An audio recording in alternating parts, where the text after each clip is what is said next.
Hey everyone, welcome back to my channel. I have some huge news for fans of both Marvel Studios and Disney Cruise Line, and for those who've always wanted more of the MCU on the East Coast.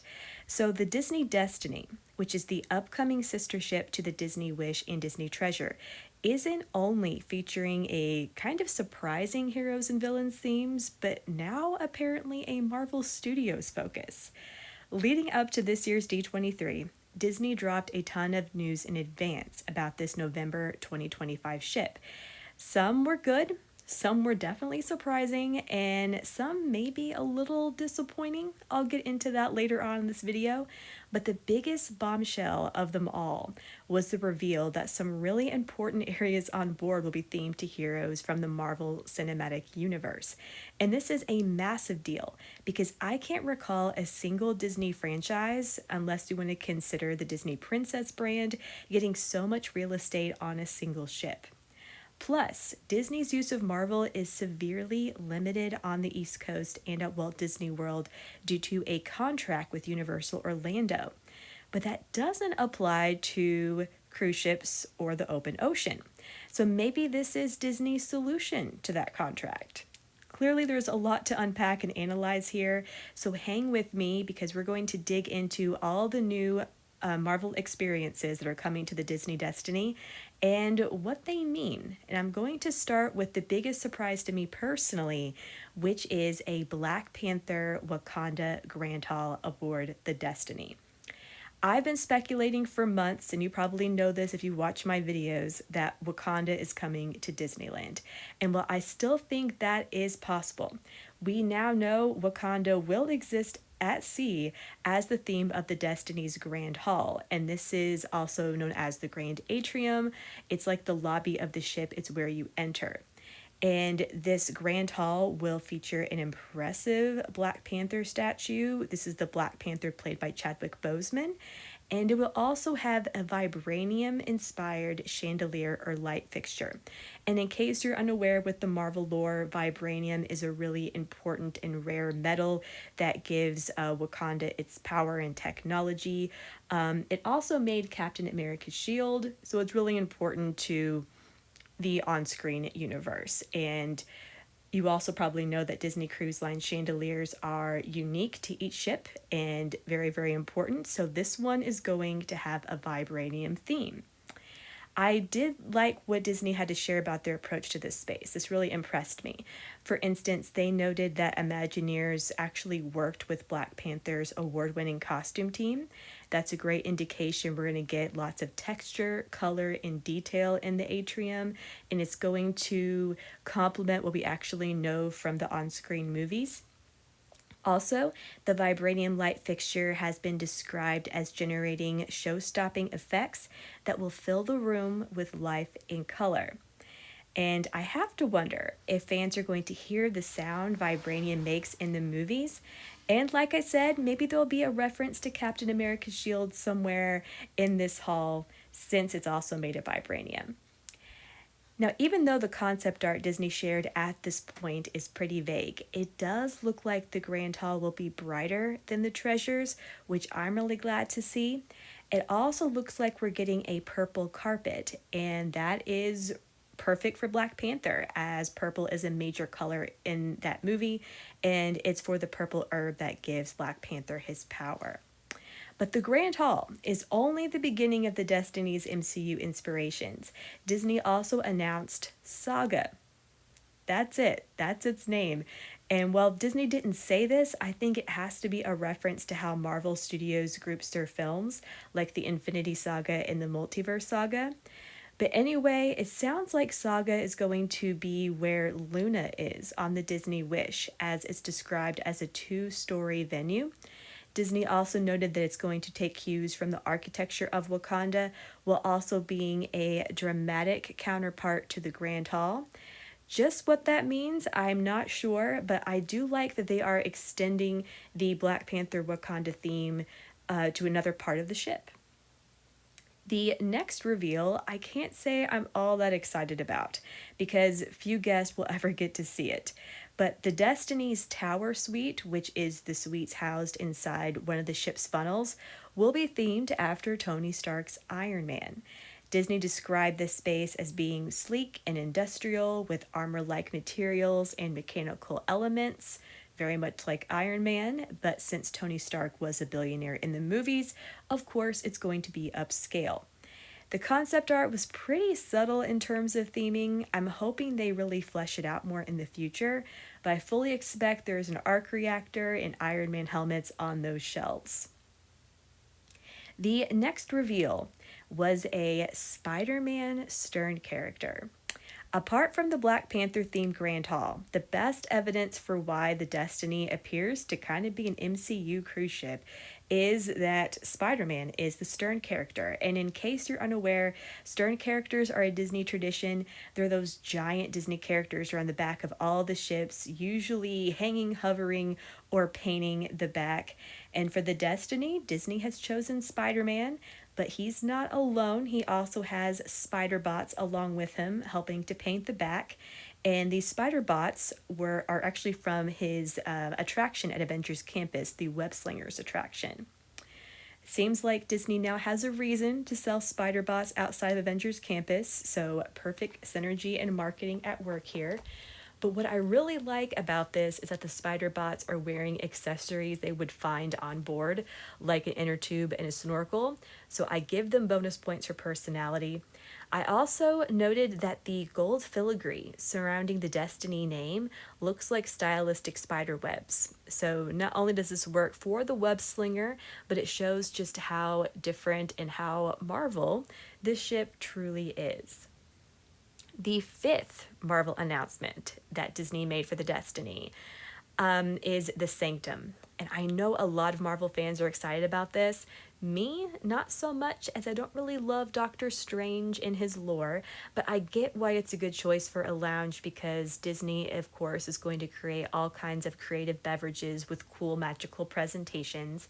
And Disney also noted that the signature window from Doctor Strange's New York Sanctum, and which is typically his symbol, will be on display inside the lounge.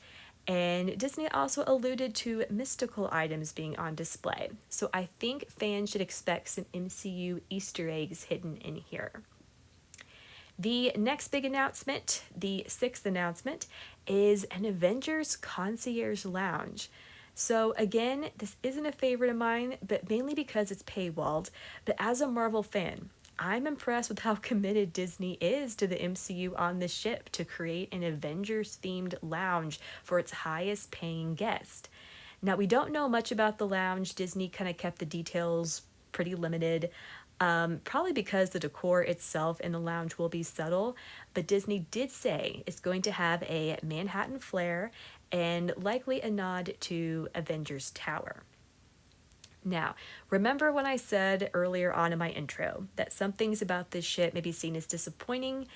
Here's where that starts for me.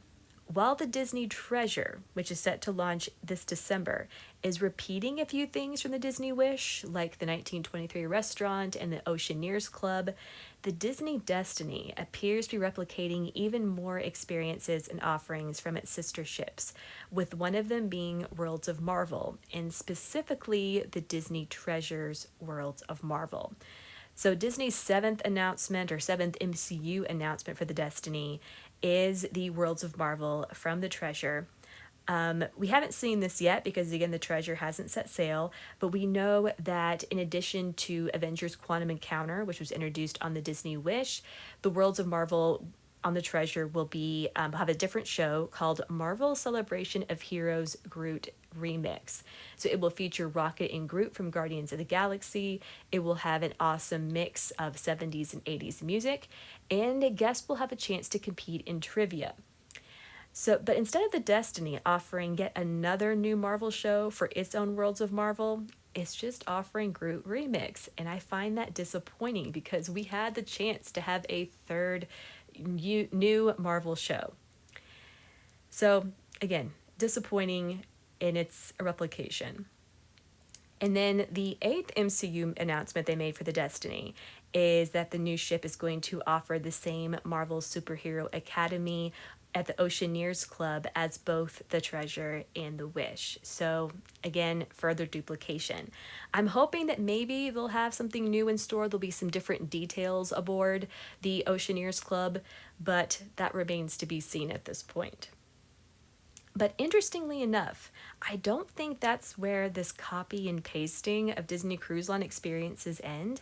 In a previous video, I broke down another upcoming Disney Cruise Line ship, which is the Disney Adventure, and its teaser map contained references to also what's just been announced for the Destiny. For instance, you can see clear nods to the Guardians of the Galaxy, which is likely a nod to the Groot remix that I just talked about. You see a Pym particle, which is likely a nod to the original Worlds of Marvel restaurant show. You also see Iron Man along with Avengers Compound and Avengers Tower, and in a space where a funnel suite will be. So it does sound like what's been announced for the Destiny will also be on the Adventure. And if that's true, that's really a bummer, because not only does it mean the Adventure may not have anything new in terms of MCU experiences aboard, but it suggests that Disney is leaning even more into what I'm calling this copy and paste strategy for its upcoming ships. Now, in all fairness, replication is nothing new for Disney Cruise Line ships. The dream and the fantasy are practically twins. The magic and wonder were as well, and only recently have become more different from each other thanks to the addition of Tiana's place in that Tangled dinner show. However, those 4 previous Disney Cruise Line ships didn't have distinct themes like the Wish, like the Treasure, and like the Heroes vs. Villains Destiny. Nor did they initially rely on IP to the same degree that the new Wish class ships are doing now. So copying is a bit more glaring. And Disney has an ongoing trend of replicating attractions and even whole theme park lands at its various parks, such as the multiple now Frozen themed lands, multiple Avengers campuses, Star Wars Galaxy's Edges, and rides like Remy's Ratatouille Adventure and Mickey and Minnie's Runaway Railway, and so on. It's also seen as a more cost-efficient strategy and not necessarily one that's more creative. But on the bright side of things, it also means that Disney fans all over the world are getting access to the latest and greatest from Imagineering, and they don't have to pay to visit multiple resorts or cruise ships to experience something. But circling back on the Destiny and its Marvel Studios offerings, I think there could be even more Marvel in store aboard, especially in terms of characters. In Disney Cruise Line's comic book video announcement, both Loki and Shuri made appearances in the Wakanda-themed Grand Hall.